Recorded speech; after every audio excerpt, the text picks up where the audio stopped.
16ই ফেব্রুয়ারি বিকেলে ধর্মনগর বিবেকানন্দ সার্ধশতবার্ষিকী ভবনে অনুষ্ঠিত হয় রিদম কালচারাল অর্গানাইজেশন এবং আর্থকি ফাউন্ডেশন সামাজিক সংস্থার উদ্যোগে তৃতীয়তম চূড়ান্ত তথা ফাইনাল প্রতিযোগিতা। এতে প্রদীপ প্রজ্বলনের মাধ্যমে অনুষ্ঠানের সূচনা করেন রাজ্য বিধানসভার অধ্যক্ষ তথা ধর্মনগরের বিধায়ক বিশ্ববন্ধু সেন।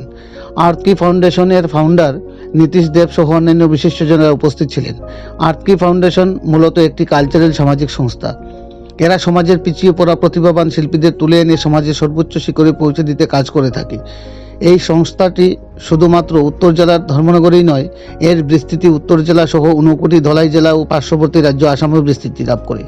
এরা সারাটি বছর সমাজের পিছিয়ে পড়া প্রতিভাবান বিভিন্ন ধরনের শিল্পীদের চিহ্নিত করে প্রশিক্ষিত করে প্রতিযোগিতামূলক অনুষ্ঠানের মাধ্যমে তাকে ভিতরকার সুপ্ত প্রতিভাকে জাগ্রত করতে সার্বিক বিকাশ ঘটাতে কাজ করে থাকে। উক্ত ফাউন্ডেশনের প্রতিটি সদস্য সারাটি বছরই কোনো না কোনোভাবে নতুন নতুন প্রতিভার বিকাশে নিত্য নতুন প্রতিভাবান শিল্পীর খুঁজে এনে বিশেষ প্রশিক্ষণের ব্যবস্থা করে থাকে। তাদের নিরলস প্রয়াস গোটা উত্তর জেলা সহ সমস্ত রাজ্য জুড়ে ব্যাপক বিস্তৃতি লাভ করুক, এই প্রত্যাশা নিয়ে প্রতিটি কর্মকর্তাকে ধন্যবাদ জ্ঞাপন করেন বিধায়ক বিশ্ববন্ধু সেন সহ উপস্থিত সম্মানিত অতিথিরা। এই মর্মে আজ এক আনন্দঘন মুহূর্তের মধ্য দিয়ে প্রতিভাবান শিল্পীদের বিকশিত বিকাশকে আরও এগিয়ে নিয়ে যেতে অনুষ্ঠিত হয় প্রতিযোগিতামূলক বিভিন্ন ধরনের সাংস্কৃতিক পরিবেশনা। ধর্মনগর শহরে এই ধরনের সাংস্কৃতিক কর্মযজ্ঞকে ঘিরে আর্থকি ফাউন্ডেশনকে সাধুবাদ জানিয়েছেন সংস্কৃতির শহর ধর্মনগরের সংস্কৃতি প্রিয় জনগণ।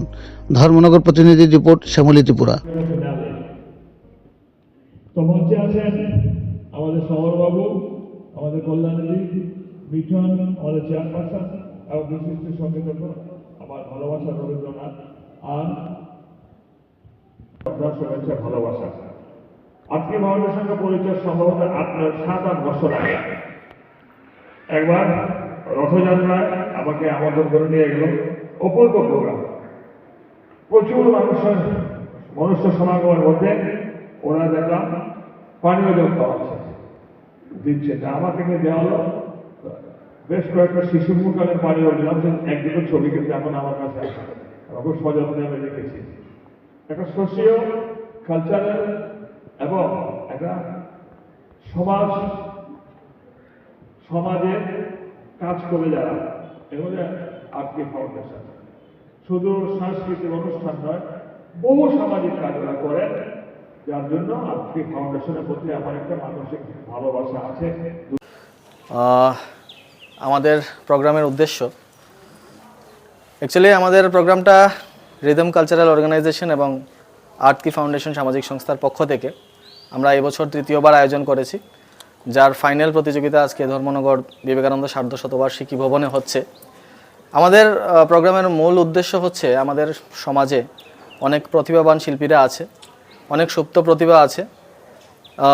বিভিন্ন কারণে দেখা যায় এই সুপ্ত প্রতিভাগুলো বেরিয়ে আসে না, উপযুক্ত প্ল্যাটফর্ম পায় না শিল্পীরা। সেই চেষ্টাই আমরা যদি শিল্পীদেরকে একটা ভালো প্ল্যাটফর্ম করে দিতে পারি, যাতে তারা ভবিষ্যতে তাদের প্রতিভাকে তুলে ধরার মাধ্যমে যাতে আগামী দিনে তারা একটা সুন্দর ভবিষ্যৎ গড়ে তুলতে পারে, এটাই আমাদের মূল উদ্দেশ্য। আজ কত বছর পূর্তি উপলক্ষে এই প্রোগ্রামটা এবছর তৃতীয় বছর হচ্ছে। অ্যাকচুয়ালি আমাদের এই প্রোগ্রামটা শুধুমাত্র ধর্মনগর না, আমাদের উত্তর, ঊনকোটি এবং ত্রিপুরার বিভিন্ন জায়গা এবং আসামের বিভিন্ন জায়গায় অডিশন হয় এবং অনলাইন মাধ্যমে সমগ্র ভারতবর্ষের শিল্পীরা এটার মধ্যে কিন্তু অডিশন দিতে পারেন এবং অবশ্যই অনুষ্ঠানে অংশগ্রহণ করতে পারেন। আজ এই প্রোগ্রামের উদ্বোধক হিসেবে কে থাকবেন? আমাদের প্রোগ্রামের আজকে উদ্বোধন করবেন আমাদের ত্রিপুরার বিধানসভার মাননীয় অধ্যক্ষ শ্রী বিশ্ববন্ধু সেন মহাশয়। আপনার পরিচয়? আমি আর্থকি ফাউন্ডেশনের ফাউন্ডার শ্রী নীতিশ দেব।